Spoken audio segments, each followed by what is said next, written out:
안녕하세요. 도영의 한국어 공부방에 오신 것을 환영합니다. 오늘의 교재 내용도 그 절대계, 그 추상적인 세계를 말하는 거니까 하여튼 참고하셔가지고 읽어보시고, 오늘은 저번 동영상에 이어서 거짓말 시리즈를 계속 이어서 하겠습니다. 구체지구에 대해서. 그러면 거짓말 시리즈 16-1탄이 되겠습니다. 제 16-1대 거짓말 구체지구.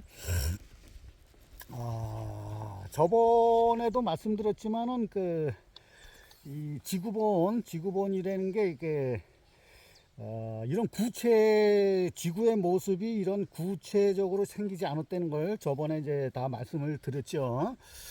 그리고 이제 사람들이 또 하나 이제 항상 얘기하는 것들이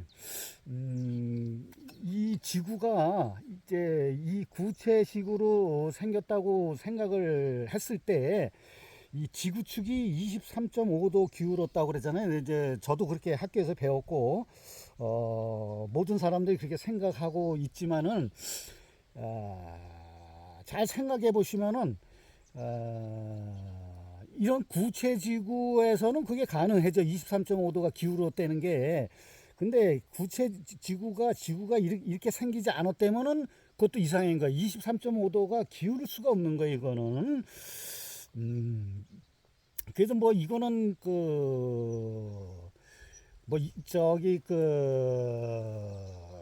이게 23.5도가 기울었다는 건 어떤 그 기준점이 없잖아요. 절대적인 기준점이 없잖아요.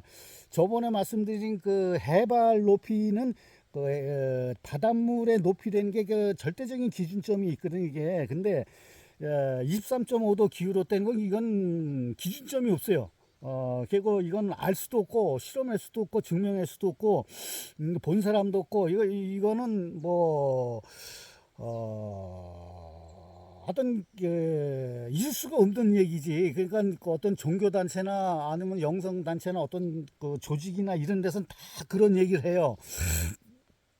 그러면서 뭐라고 얘기를 했냐면 후천 개벽 시대는 23.5도로 기울은 지구축이 똑바로 쓴다. 90도로 똑바로 쓴다고 그래요. 대부분 다 그렇게 얘기를 해요. 동양 사상에서는. 근데 잘 생각해 보면은 왜 그러냐면 그 사람들이 그렇게 주장을 하는 거는 후천 개벽 시대에는 지구축이 똑바로 서면은 어떤 일이 벌어지냐면 지구에 커다란 변화가 생긴다는 거지. 그게 물리적 변화거든. 물리적 변화가 생겨가지고 여러 가지 아주 커다란 변혁이 생기는데 그 중에서 가장 대표적인 걸 두 가지를 얘기를 해요, 사람들이. 첫 번째는 괴질. 지구축이 23.5도에서 90도로 딱 섰을 때 첫 번째로 오는 커다란 변혁이 괴질이 온다는 거지. 저번 우리가 그 코로나19가 왔을 때 전 세계적으로 난리를 쳤지만은 그런 거는 게임도 안 되는 거지. 괴질이라는 건 어마어마한 숫자가 죽는다는 거예요, 전 세계 인구가. 그리고 또 두 번째 변화는 뭐가 있냐면 불의 심판이 온다 그래. 불의 심판. 노아의 홍수 때는 물의 심판이었는데 지구축이 똑바로 섰을 때 후천 개벽 시대에는 불의 심판이 온다 그래. 불의 심판에 대해서는 제가 거짓말 시리즈에서 한번 다뤘어요. 그래가지고 전 세계가 석자 세치를 태울 정도로 전 세계가 완전히 불로 멸망한다고 막 그래요. 아주 그냥 그 사람들한테 공포심을 심어주고 어떤 두려움이라든지 불안심이라든지 이런 걸 조장을 하는 거야. 그러면서 자기네의 그 영성단체 종교라든지 이런데 들어오면은 구원을 받을 수 있다 막 이렇게 개뻥을 치는 거야, 이게. 근데 이게 후천 개벽 시대가 사람들이 보통 얘기했을 때가 1975년, 74년, 75년도 아니면 85년도, 1984년도라든지 85년도라든지 이런 걸 제일 많이, 그때가 지구축이 똑바로 쓴다고. 그렇지 않으면은 1930년, 30년도에 지구축이 똑바로 쓴다고 이제 얘기를 했는데, 여러 가지 설이 있어요. 여러 가지 설이 있는데 제일 많이 얘기했던 것이 1974년부터 85년 그 사이를 얘기를 많이 해요. 근데 벌써 몇 년이야? 지금 한 50년이 지났잖아요. 50년이 지났는데 뭐 전혀 그런 기미가 없었잖아요. 그러니까 그거 다 개뻥이라는 얘기지. 그리고 지금도 마찬가지야. 그리고 타노스님도 그런 말씀을 했어요. 지구축이 23.5도 기울었다고 하면서 이제 이론을 전개한 것도 있고, 대부분의 모든 사람들이 23.5도를 기울어 가지고 자기의 그 교리라든지 자기의 사상이라든지 철학 체계를 전개하는 사람이 무지무지 많아. 지금도 유튜브에서도 막 그런 게 무지무지 많아. 근데 지구 자체가 이런 구체 모습이 아니었다고 우리가 생각을 한다면, 제가 이제 말씀드렸지만은 23.5도가 기울 턱이 없어. 그리고 앞으로는 그걸 잘 생각을 해보세요. 23.5도가 기울어 가지고 뭐가 어떻다고 이렇게 이론을 전개하는 모든 것들은 다 개뻥이라는 거. 저는 그렇게 생각해요. 여러분 잘 생각해 보세요. 구체 지구가 아니었을 경우에는, 만약에 근데 구체 지구가 이렇게 생겼다면 그럴 가능성이 있죠. 근데 이거는 이렇게 생길 수가 없다는 걸 제가 뭐 누누이 말씀을 드렸잖아요. 그리고 후천 개벽 시대는 여러분이 잘 생각하셔야 되는 게, 어떤 지구축이 똑바로 서가지고 뭐 괴질이 일어나고 뭐 불의 심판이 일어나고, 그건 어떤 물리적인 변화거든, 물리. 근데 후천 개벽이라는 거, 앞으로도 계속 제가 말씀드릴 거지만, 후천 개벽이라는 거는 어떤 지구의 물리적인 변화를 얘기하는 게 아니야. 이건 잘 아셔야 돼. 이건 절대로 물리적인 변화를 얘기하는 게 아니라 의식의 변화를 얘기하는 거예요. 의식의 변화. 선천 문명 시대는 그 물질 문명 시대였거든. 그래가지고 물질이 풍부하게 인간 생활에 편리성을 해서 물질이 풍부하게 이게 됐지만은, 후천 개벽 시대는 물질 문명 시대가 아니라 정신 문명 시대거든요. 정신 문명 시대라고도 얘기하고 영성 문명 시대라고도 얘기하고 그래요. 그건 어떤 물리적인 변화가 아니라 의식적인 변화거든. 예? 그걸 잘 아셔야 돼. 그러니까 후천 개벽 시대는 지구축이 똑바로 서는 시대가 아니라 도덕과 윤리가 똑바로 서는 시대예요. 이게 물질 문명 시대는 그동안에 너무나 도덕과 윤리가 땅에 떨어졌잖아요. 지금도 마찬가지잖아요.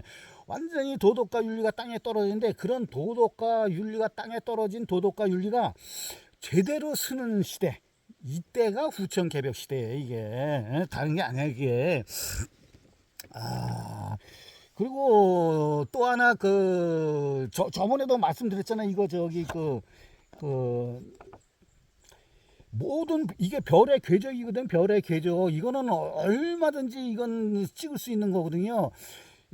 모든 별들은 이 북극성을 중심으로 해서 도는 거지, 태양을 중심으로 도는 건 아니거든. 그거는 잘 아셔야 돼. 태양을 중심으로 돈다는 건 그 촬영을 단 한 장도 없어. 그건 다 CG야, CG. 이게 또 이 북극성이라는 게 또 이제 영성 단체에서 얘기하고 종교 단체에서 얘기하는 이 북극성이 뭐냐면 하나님이 사는 세계, 그리고 모든 신들이 사는 세계라고 또 그렇게 얘기를 해요. 근데 그런 어떤 물리적인 공간이에요. 북극성이라는 게 물리적인 공간이 아니에요. 이게 후천 개벽 시대가 정신 문명이듯이 물리적인 변화가 오는 것이 지구축이 똑바로 서가지고 물리적인 변화가 오는 것이 아니듯이, 북극성도 북극성에서 신들이 살고, 가장 신들 중에서 가장 높은 신이 사는, 그리고 뭐 천사와 그런 신성가 이런 사람들이, 이런 것들이 사는 세계라고 얘기했는데, 그런 게 아니라 그건 추상적인 세계고, 어떤 물리적인 북극성이 물리적인 공간이 아니라는 거, 이것도 여러분이 잘 아셔야 돼요. 예? 그래서 이제 제가 이제 그 오르가즘의 생활화를 자꾸만 주장하는 것이 그거거든요. 자연의 답이 있다. 자연의 답이 있다. 여기 자연을 우리가 닮아가야 한다고 자꾸만 말씀드리는 것이 그거거든. 그리고 저는 뭐 사람들이 우주가 어떻고 막 그랬는데 저는 그렇게 생각은 안 하고 제 개인적인 생각은 우주라는 것이 뭐냐면 자연이야. 자연 자체가 우주예요. 저는 그렇게 생각을 해요. 그래서 모든 선천 시대라든지 동양이고 서양에서 얘기하는 그 우주가 어떻고 하는 것이 그런 게 아니라 자연을 얘기하는 거야. 자연. 저는 그렇게 생각을 해요. 그래서 제가 항상 말씀드렸잖아요. 오르가즘의 생활이라는 거는 자연을 닮은 자연의 해법을 얻을 수 있는 그런 거는 거짓이 없는 세계랬잖아요. 자연에게 거짓이 없는 세계. 그래서 제가 거짓말 추방 운동도 하고 막 그랬잖아요. 이게. 그래서 제가 저희 물론 개인적인 생각이지만은 그러기 때문에 우주라는 것이 자연이다. 그리고 어떤 물리적인 공간이 아니다. 저는 그렇게 생각을 해요. 또 하나 또 문제가 뭐냐면 뭐 이건 할 얘기가 많지만은 하여튼 이게 우리가 이제 자전 이거 뭐 제가 이제 거짓말 시리즈에서 이제 자전과 공전 없다고 그러고 중력도 없다고 막 그랬잖아요. 이게 만약에 이렇게 생겨가지고 이게 자전을 한다면은 여러분 생각을 해봐요. 비행기가 착륙을 할 때 활주로를 보고 착륙을 쫙 하잖아요. 근데 착륙을 할 때 똑딱 1초에 이게 자전을 어떻게 하냐면 이제 1초에 440m를 가요. 이게 자전을. 활주로에서 비행기가 착륙을 할 때 1초 똑딱 1초만 해도 440m까지 딱 이제 그러니까 시계 반대 방향으로 간다고. 그러면 비행기가 착륙을 할 수 있어? 착륙을 할 수가 없다고. 그건 절대로 착륙을 할 수가 없어. 착륙을 하려고 하면 뭐 똑딱 하는 순간에 그냥 활주로가 440m가 이동을 하는데 이게 자전을 한다면 구체지구가 이렇게 생겨가지고 자전을 한다면은 비행기가 착륙을 할 수가 없는 거요. 그거는 그게 말이 안 되는 거죠. 이게 구체지구라는 게. 에? 그리고 저기 산에서 사람들이 조난을 당하면 헬리콥터가 가가지고 구해잖아. 밑에서 밧줄로 이렇게 해가지고 도로에다 이렇게 앰뷸런스 오라 그래가지고 내리잖아. 그러면 헬기에서 사람 매달려 가지고 땅에 했을 때 똑딱 하면 440m가 지구가 움직이는데, 그럼 어떻게 헬기에서 어떻게 환자를 내릴 수가 없는 거예요. 그거는. 하여튼 우리가 살고 있는 이 현실에선 이 구체지구를 믿는다고 그러면은 너무 안 맞는 게 너무나 많아. 이거는 조금만 생각해봐도 이거 여러분 알 수 있는 거 아니야 이게.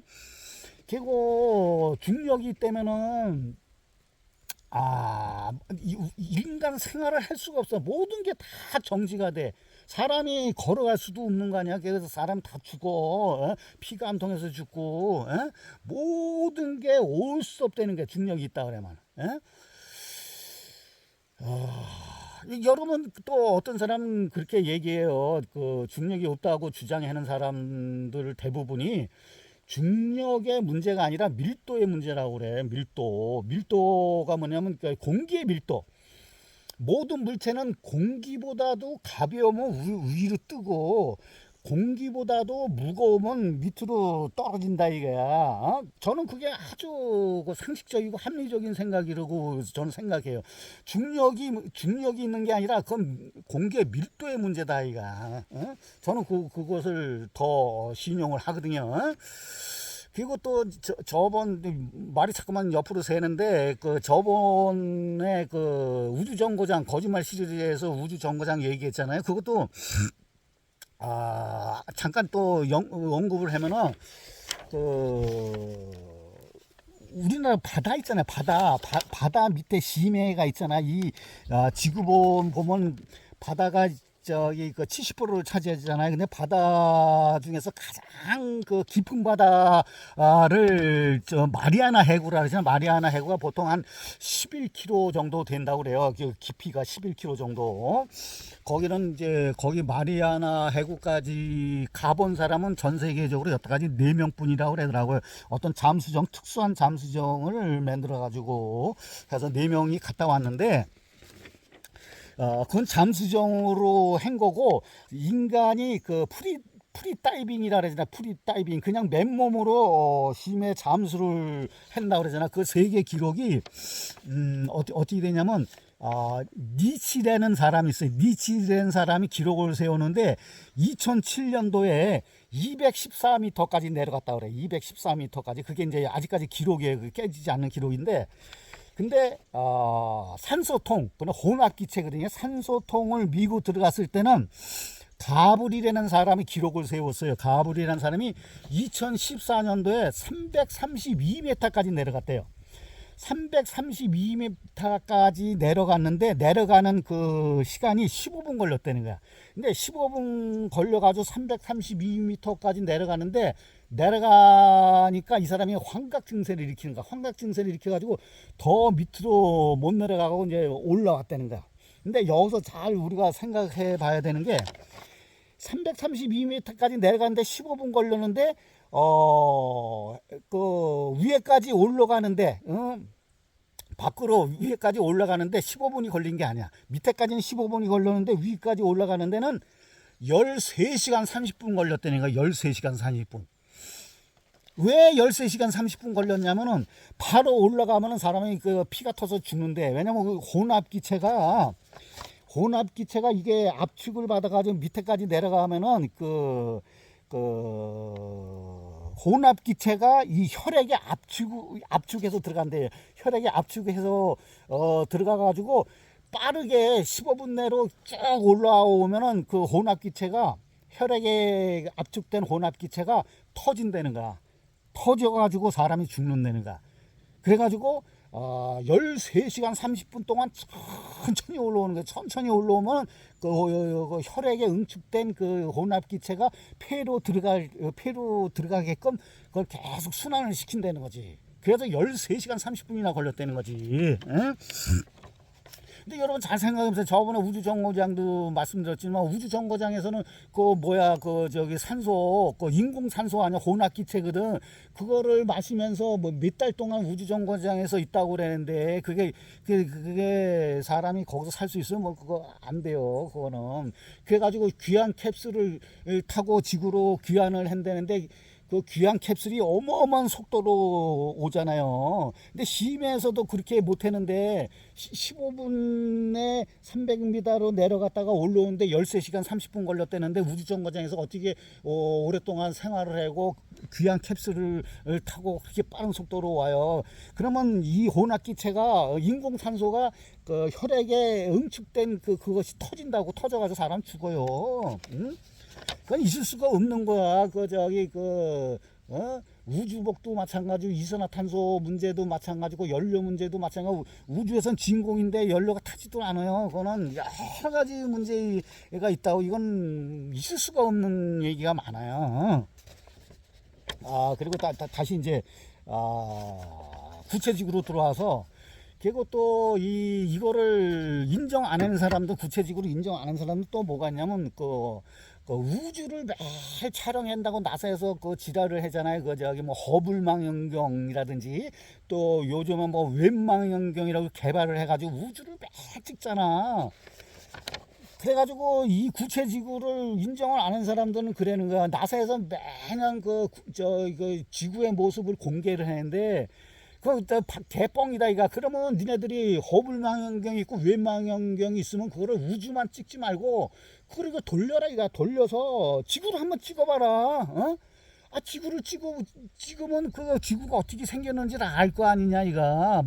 그런 주장을 나사한테 얘기하고 해도 얘네들은 단 한 번도 그렇게 하지를 못해. 문제가 있으니까. 그러면서 이 사람들이 주장하는 거는 허블 망원경도 없고 웹 망원경도 없다고 막 그래요. 저는 그것까지는 얘기를 안 하지만은, 하여튼 얘네들이 뭐가 문제가 있으니까 지구 모습을 안 찍어. 그런데가 1990년대 또 뭐가 있냐면, 보이저호가 있잖아요. 보이저호. 태양계를 벗어나가가지고 뭐가 간다는 보이저호. 그래서 저는 믿지는 않아요. 연료 문제가 있고 막 그랬는데, 1990년도에 칼 세이건이라는 그 과학자가, 그 사람이 주도해가지고, 그 사람이 뭐 책도 썼지만, 그래가지고 보이저호를 돌려서 지구 모습을 찍게 만들었대. 에? 그래가지고 그거 한때는 지금도 그래. 한때는 뭐 어마어마하게 그게 뭐 언론에서도 얘기하고 막 그랬는데 그게 뭐라 그랬냐, 창백한 푸른 점이라 하잖아요. 그건 다 들어보셨을 거예요. 지구 모습이 이만큼 먼지만큼 했는데 그게 창백한 푸른 점이라고 그래. 그 창백한 푸른 점이라는 책도 칼세건이라는 사람이 그거를 출판도 했어. 근데 여러분 잘 생각해 보세요. 달이 38만 킬로에 떨어지고 태양이 1억 5천만 킬로 떨어졌는데 보이저호는 그때 당시에 61억 킬로 떨어져 있는데 그거를 돌려가지고 지구를 찍었대. 응? 어디 진공에서 어떻게 그 전파가 전달이 안 돼요. 태양빛도 전달이 안 되고 음파도 전달이 안 되고 어떠한 전파도 전달이 안 되는데 그걸 어떻게 돌려서 그걸 찍어, 우리 지구 모습을. 그건 말이 안 되는 거예요. 저는 그런 거 믿지도 않아요. 하여튼 그 창백한 푸른 점이라고 하고 뭐 그 책도 내고 했는데 그런 건 다 수사학이에요, 수사학. 그거를 그 문학적인 표현이라고 그래. 다른 말로 실론이라고 그랬는데 그건 수사학이 지나지 않는 거 아무것도 아니에요, 그거는. 그리고 또 한 가지, 시간이 너무 빨리 가네. 저번에 얼마 전에 뉴스에서 또 어마어마한 뉴스가 나온 게 있어요. 어떤 뉴스가 나왔냐면은, 하여튼 우리나라에 전국을 뒤집어 엎을 정도로 뉴스가 많이 나왔는데 그게 뭐냐면, 김해에 분성고등학교에서 기구를 띄어가지고 35km 정도 띄어가지고 이게 지구 모습을 찍었다. 찍었더니 이런 구체 모양으로 이렇게 둥그렇게 보였다. 그래가지고 그냥 사람들이 어메이징하다 그냥 별의별 수작을 하면서 그렇게 감동을 받고 막 그랬어요. 근데 지금 유튜브에 들어가도 다 그거 볼 수 있어. 제목이 뭐냐면 유튜브에 들어가면 김해 분성고 사이버 과학관에서 찍은 제목이 뭐냐, 우주로 보낸 카메라가 찍은 아름다운 영상, 이런 제목에 의해서 2시간 30분짜리 풀 영상이 지금도 상영하고 있어요. 저도 다 봤어요. 2시간 30분 다 봤는데 거기서 보면 이제 지구가 구체 모양으로 둥그래요. 그래가지고 제가 그 재원을 봤거든. 거기 클릭하면 재원이 나와. 재원이라는 건 지네들이 어떤 카메라를 가지고 어떤 방식으로 찍었다는 거예요. 그게 나오는데 제가 그거를 딱 보니까 어떤 카메라를 사용했냐면은 U-프로 프리미엄 4K 액션 캠이라는 카메라를 가지고 찍었어요. 근데 이게 뭐냐, 화각이 거기도 나와. 화각이 170도래. 화각이라는 건 그 촬영 각도거든요. 각도를 170도짜리야. 이게 카메라가 170도짜리거든. 170도짜리면 거의 이쪽으로 다 보이는 거. 180도는 반이잖아. 360도의 반이잖아. 170도는 거의 이게 다 보인다는 거예요. 이게 뭐냐면 광각 렌즈라는 거야. 광각 렌즈. 여러분 렌즈에 대해서 아시는 분은 다 아셔요. 이게 광각 렌즈를 찍으면 그 피사체가 찍히는 대상이 왜곡이 일어난다고. 왜곡이 일어나면 대표적인 게 뭐냐면은 직선이 곡선위로 보이는 거야. 직선이 직선위로 보는 게 아니라 직선이 곡선위로 보면 그렇게 왜곡해서 보이는 것이 광각 렌즈라는 거예요. 다 나사에서도 다 광각 렌즈를 찍는 거거든요. 제가 렌즈에 대해서 잠깐 말씀드릴게요. 광각 렌즈는 뭐냐면 우리 표준 렌즈라는 게 있어. 표준 렌즈가 보통 50mm라 그러거든. 50mm. 이건 뭐냐면 우리 사람이 보는 눈하고 거의 비슷한 그런 거를 표준 렌즈라 그랬는데, 표준 렌즈가 보통 50mm야. 50mm보다도 이게 숫자가 더 높은 그런 거는 망원 렌즈라 그래. 보통 65mm, 80mm, 100mm, 500mm, 1000mm 이상 가는 것도 있어요. 이게 점점 이게 숫자가 높을수록 망원 렌즈라 그래가지고, 망원 렌즈는 멀리 있는 걸 찍는데, 보통 우리가 드라마라든지 이제 영화에서 보면 클로즈업이라 그러잖아요. 클로즈업 이런 거 찍을 때 클로즈업으로 찍으면 이 주위에 좌우라든지 뒤 앞뒤라든지 이런 건 흐릿하게 보이고 초점을 맞춘 그 부분만 선명하게 보는 거. 보통 그런 건 크로즈업이라 그러나 크로즈업 찍을 땐 그렇게 찍어요. 망원 렌즈는. 근데 표준 렌즈인 50mm보다도 숫자가 적은 거. 그러니까 막 35mm라든지 30mm라든지 24mm라든지 8mm 점점 줄어드는 거. 이런 거는 광각 렌즈라 그래. 광각 렌즈는 뭐냐, 화각이 넓어요. 넓어가지고 많은 물체를 찍을 때, 많은 물체를 한 번에 찍을 때 광각 렌즈를 찍는다고. 그리고 24mm 밑에 뭐 8mm라든지 이런 거는 초광각 렌즈라 그래. 초광각 렌즈. 그러니까 분성구에서 찍을 때는 170도의 화각은 아주 그냥 초광각 렌즈야. 초광각 렌즈니까 이거는 어마어마하게 넓게 볼 수가 있는 거지. 그러니까 광각 렌즈가 초광각 렌즈로 내려갈수록 이거 왜곡이 심해가지고 직선이 곡선으로 보이는 거야. 이거는 렌즈에 대해서 조금 아시는 분들은 이건 다 아는 얘기예요. 이거는. 그래가지고 저기 지상 30km에서 35km 기구를 올려가지고 찍어 화각이 170도짜리 화각을 찍은 건 초광각 렌즈로 찍은 거거든. 그러니까 당연히 이게 둥그렇게 보일 수밖에 없지. 직선인데 지구의 모습이 직선 수평선이지. 수평선인데 그것이 이게 곡선으로 보이는 거야. 이게 이거는 뭐 당연한 거예요. 그거는. 그래가지고 이 기구를 띄워가지고 이렇게 찍은 거는 우리나라 이거 분성고만 찍은 게 아니라 각 나라마다 여러 나라에서 무지무지 옛날부터 찍었어요. 근데 뉴스 같은데 이런 거 안 나오지. 그 대표적인 게 저 인터넷 찾아보세요. 프랑스에서 거기도 마찬가지예요. 고등학생이 기구를 30km 기구를 띄워가지고 찍었는데 거기는 표준 렌즈를 찍은 거야. 그러니까 지구의 모습이 땅덩어리가 수평선이 딱 직선으로 보여.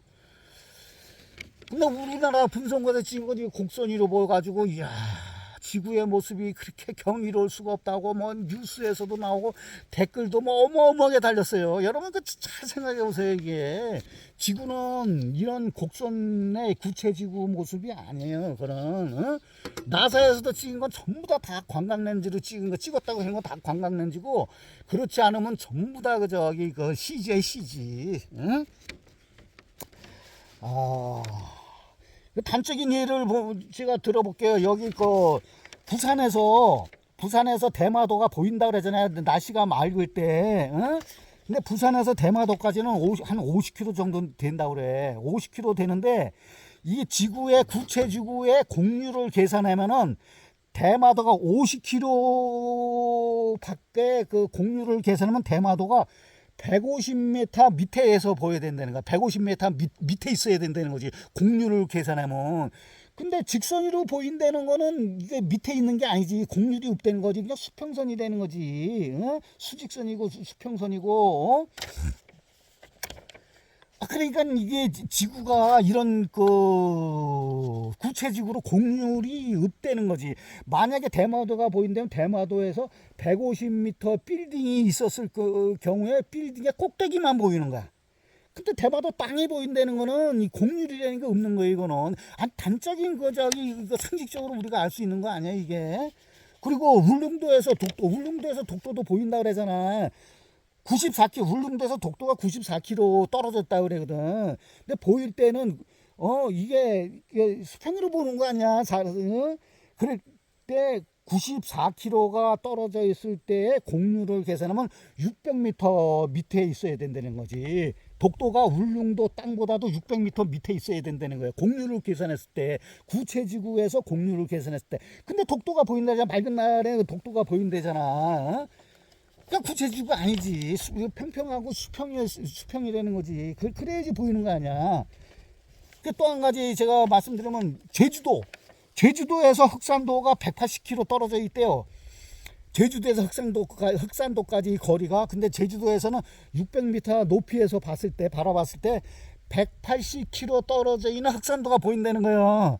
그러면 이거를 공률로 계산하면 670m가 밑에 떨어져 있어야 되는 거지. 흑산도가 제주도 높이보다도 흑산도가 670m 밑에 있어야 된다는 거지. 공률로 계산했을 경우에는. 근데 제주도에서 흑산도가 보인다니까. 보이면 어떻게 되는 거예요? 그거는 말이 안 되지. 응? 구체지구는 말이 안 되지. 이건 수평이 되는 거지. 응? 그런 건 다 저기 그 광각 렌즈를 찍거나 그랬을 경우에 그건 가능한 게 초광각 렌즈, 초광각 렌즈나 CG나 이런 걸 했을 때. 응? 그리고 제가 여기서 한 가지 더 말씀드리면, 이건 참고 삼아서 들으세요. 참고 삼아서. 이거는, 말씀드릴 게 이제 다음에도 또 해야 되는데, 염소 있잖아요, 염소. 카멜레온 같은 거는 눈이 뺑뺑뺑뺑 돌아가서 이제 뭐 360도를 보는다 그래서 양쪽이 뺑뺑뺑뺑인데, 뺑뺑 안 돌고 그냥 그 동물 중에서 가장 많이 볼 수 있는 동물이 뭐냐면 염소라고 그래. 염소가 330도를 본대. 330도 어마어마하게 보는 거죠. 그래가지고 뭐 오늘 이 얘기하고는 관계는 없지만 하여튼 나중에 계속 이제 나올 얘기이기 때문에 잠깐 말씀드리면, 330도를 보는 염소는 330도를 본대. 그래가지고 제가 일루미나티 중에서 사탄 숭배하는 그 단체가 있어요. 사탄 숭배. 보통 걔네들은 그거를 바포맷이라 그래. 우상 숭배, 우상을 갖다가 바포맷이라 그랬는데, 바포맷이 염소 형태거든, 염소. 그래가지고 그 사탄 숭배하는 사람들이 이제 그 바포맷을 숭상하거든요.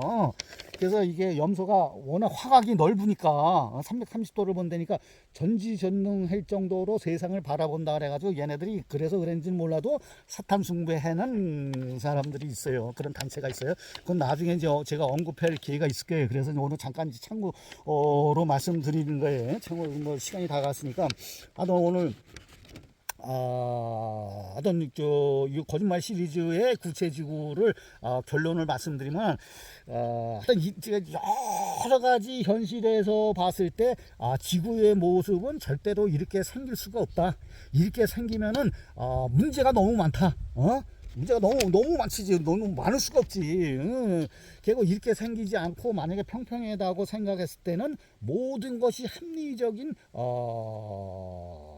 합리적으로 우리가 그거를 받아들일 수 있는 그런 것이 대부분이 다 그렇다. 이것이 이제 저의 결론입니다. 하여튼 뭐 이게 이런 쪽으로 지구의 모습이라든지 자전이라든지 공전이라든지 중력이라든지 이런 것은 제가 이제 그만 이제 언급을 하려고 그랬는데, 오늘 뭐 총평 비슷하게 했을 때 우리가 잘 상식적으로 생각을 해보자고. 뭐 전문 용어 같은 거 뭐 쓸 필요도 없어요. 이런 구체지구는 너무 문제가 많고, 평평했을 때는 우리가 받아들일 수 있는 상식적인 선에서 그걸 다 받아들일 수 있는 합리적인 추론이 가능해 되는 거, 이거를 말씀드리면서 오늘은 날씨가 추운 관계로 이것으로 마치겠습니다.